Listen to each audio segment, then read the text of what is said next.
Hello friends, పుష్పరాజుకి Hindi audience బ్రహ్మరథం పడుతున్నారు భయ్య. ఒక రకంగా చెప్పాలంటే హిందీ బాక్స్ ఆఫీస్ని మొత్తం కూడా శాసిస్తున్నాడని చెప్పవచ్చు భయ్య. మరి పెద్ద పెద్ద కాస్ట్ ఉన్న సినిమాలకు, పెద్ద పెద్ద భారీ సినిమాలకు ఒకటో రోజు రాని కలెక్షన్స్ 24వ రోజు పుష్ప 2కి వస్తున్నాయి భయ్య. మరి ఈ విధంగా 24వ రోజు నిన్న పుష్ప మూవీకి 10 కోట్ల వరకు నెట్ అనేది ఓన్లీ హిందీ నుండి వచ్చింది భయ్య.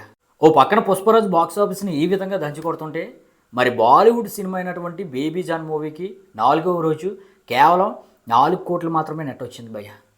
సొంత బాలీవుడ్ గడ్డ మీద సొంత బేబీ జాన్ మూవీకి 4వ రోజు 4 కోట్ల నెట్ రావడం ఏంటి, పుష్పరాజుకి 24వ రోజు 10 కోట్ల నెట్ రావడం ఏంటి? ఇదైతే అరాచకం అని చెప్పవచ్చు భయ్య. మరి ఈ విధంగా ఇప్పటి వరకు తెలుగు నుండి 216 కోట్ల వరకు షేర్ అనేది 24 రోజుల్లో పుష్పరాజు రాబట్టేశాడు భయ్య. అలాగే 325 కోట్ల వరకు గ్రాస్ అనేది రాబట్టేశాడు. మరి తెలుగులో జరిగిన బిజినెస్ 215 కోట్లు, అంటే బ్రేక్ ఈవెన్ 2 తెలుగు రాష్ట్రాల్లో అయిపోయి 1 కోటి వరకు ప్రాఫిట్ అనేది పుష్పరాజు అందించుకున్నాడు భయ్య. ఇక హిందీలో 200 కోట్ల బిజినెస్ జరిగితే 24 రోజులకి 325 కోట్ల వరకు షేర్ అనేది రాబట్టాడు భయ్య. అలాగే 756 కోట్ల వరకు నెట్ అనేది రాబట్టాడు. మరి ఈ విధంగా 156 కోట్ల ప్రాఫిట్తో హిందీలో టాప్ రికార్డ్గా నిలిచాడనమాట. ఇక కర్ణాటకలో 32 కోట్ల బిజినెస్ జరిగితే 24 రోజులకి 52 కోట్ల వరకు షేర్ రాబట్టి 20 కోట్ల ప్రాఫిట్ అనేది అందుకున్నాడు. ఇక కేరళలో 20 కోట్ల వరకు బిజినెస్ జరిగితే 24 రోజులకి 8 కోట్ల వరకు షేర్ రాబట్టి 12 కోట్ల లాస్ అనేది మిగిల్చాడు.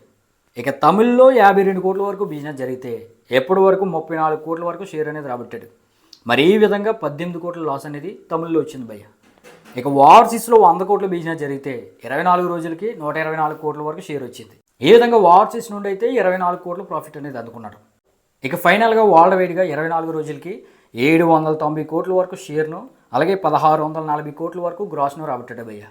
మరి ఈ మూవీకి జరిగిన బిజినెస్ వరల్డ్ వైడ్గా 620 కోట్లు, అంటే ఇప్పటికే 170 కోట్ల వరకు ప్రాఫిట్ అనేది అందుకుని ఇండియాలోనే అత్యధిక ప్రాఫిట్ అందుకున్న మూవీగా టాప్లో నిలిచాడు భయ్య.